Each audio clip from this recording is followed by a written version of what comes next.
Halo teman-teman, kali ini saya mau membahas asuhan keperawatan jiwa, yaitu halusinasi.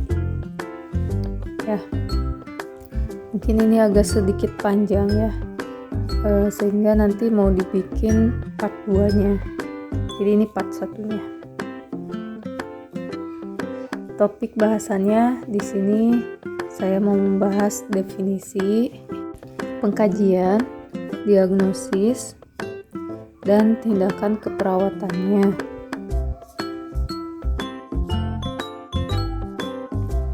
Definisi halusinasi yaitu distorsi persepsi palsu yang terjadi pada respon neurobiologis maladaptif. Itu menurut Stewart 2013.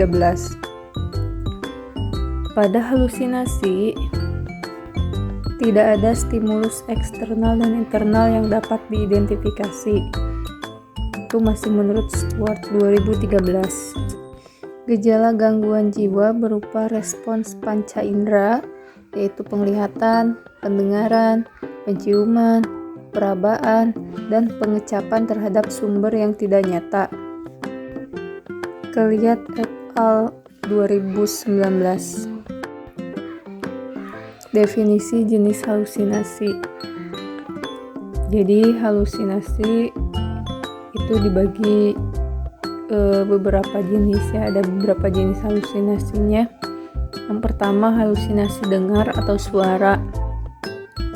Data objektif yang dapat dilihat yaitu bicara atau tertawa sendiri. Jadi pasiennya marah-marah tanpa sebab, terus mengedengkan telinga ke arah tertentu, kemudian juga bisa menutup telinga. Data subjektifnya, pasien mendengar suara-suara atau kegaduhan, kemudian mendengar suara yang mengajak bercakap-cakap. Jadi pasien merasa ngobrol sama seseorang gitu, padahal pasien itu ngobrol sendiri. Kemudian mendengar suara menyuruh melakukan sesuatu yang berbahaya. Jadi pasien bisa melukai dirinya ya, karena mungkin dia merasa mendengar orang menyuruh dia untuk melukai dirinya. Yang kedua, halusinasi penglihatan. Data objektifnya menunjuk-nunjuk ke arah tertentu, ketakutan pada sesuatu yang tidak jelas. Data subjektifnya, pasien melihat bayangan, sinar, bentuk geometris, bentuk karton, atau bisa juga pasien melihat hantu. Kemudian yang ketiga, halusinasi penghidu. Jadi menghidu seperti sedang membaui bau-bauan tertentu, atau bisa seperti menutup hidung gitu pasiennya. Data subjektifnya, membau-baui seperti bau darah, urin, feses. Kadang-kadang bau itu menyengatkan. Kemudian yang keempat, halusinasi pengecapan. Sering meludah atau muntah. Itu data objektifnya. Untuk data subjektifnya, pasien merasakan rasa seperti darah. Jadi apa yang pasien makan itu, pasien merasa seperti rasa darah atau rasa urin atau rasa feses. Kemudian yang kelima, halusinasi perabaan. Pasien menggaruk-garuk permukaan kulit. Terus data subjektifnya mengatakan ada serangga di permukaan kulit, merasa seperti tersengat listrik. Kemudian yang keenam atau yang terakhir, halusinasi kinestetik. Kadang data objektifnya sulit untuk ditemukan ya. Kalau data subjektifnya, merasa fungsi tubuh seperti denyut darah melalui pembuluh darah dan arteri, kemudian mencerna makanan atau membentuk urin. Fase-fase halusinasi. Fase 1, comforting atau ansietas tingkat sedang. Ansietas itu cemas ya. Jadi secara umum halusinasi bersifat menyenangkan. itu levelnya. Untuk karakteristiknya, mengalami cemas, kesepian, merasa bersalah, dan takut, serta mencoba untuk memusatkan pada penenangan pikiran untuk mengurangi ansietas atau cemas. Jadi individu mengetahui bahwa pikiran dan sensori yang dialaminya tersebut dapat dikendalikan jika cemasnya bisa diatasi. Kemudian perilaku pasien yang dapat kita lihat itu pasiennya menyeringai atau tertawa yang tidak sesuai. Kemudian menggerakkan bibirnya tanpa menimbulkan suara, gerakan mata yang cepat, respon verbal yang lamban, kemudian diam dan dipenuhi oleh sesuatu yang mengasihkan.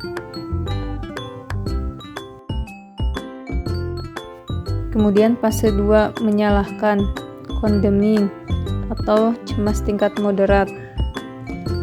Secara umum halusinasi menjijikan dan menyebabkan rasa antipati. Kemudian karakteristiknya, pengalaman sensori bersifat menjijikan dan menakutkan. Orang yang berhalusinasi mulai merasa kehilangan kendali dan mungkin berusaha untuk menjauhkan dirinya dari sumber yang dipersepsikan. Individu mungkin merasa malu karena pengalaman sensorinya dan menarik diri dari orang lain. Kemudian perilaku kliennya yang dapat kita lihat, peningkatan sistem saraf otonom yang menunjukkan ansietas atau cemas, peningkatan nadi, pernapasan, dan tekanan darah. Kemudian penyempitan kemampuan konsentrasi. Dan yang dapat kita lihat itu pasien kehilangan kemampuan untuk membedakan antara halusinasi dengan realitas. Kemudian fase 3 mengendalikan atau controlling ansietas tingkat berat atau cemas tingkat berat. Pengalaman sensori menjadi penguasa dan tidak bisa ditolak. Untuk karakteristiknya, orang yang berhalusinasi menyerah untuk melawan pengalaman halusinasi dan membiarkan halusinasi menguasai dirinya. Isi halusinasi dapat berupa permohonan. Individu mungkin mengalami kesepian jika pengalaman sensori tersebut berakhir. Kemudian perilaku klien yang dapat kita lihat, lebih cenderung mengikuti yang diberikan oleh halusinasinya daripada menolaknya. Kesulitan dalam berhubungan dengan orang lain. Rentang perhatian hanya beberapa menit atau beberapa detik.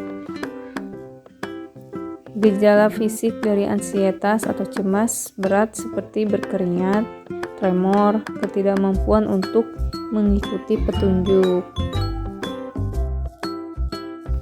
Fase 4 menaklukkan atau conquering ansietas tingkat panik.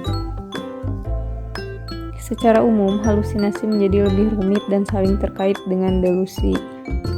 Karakteristiknya, pengalaman sensori mungkin menakutkan jika individu tidak mengikuti perintah.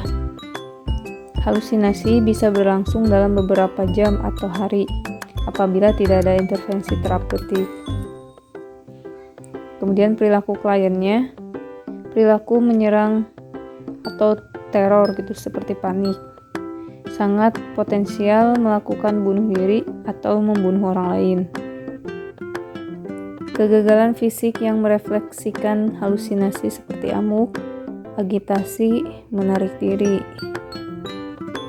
Kemudian pasien tidak mampu berespon terhadap petunjuk yang kompleks dan tidak mampu berespon terhadap lebih dari satu orang. Untuk pengkajiannya lanjut part 2 nanti ya.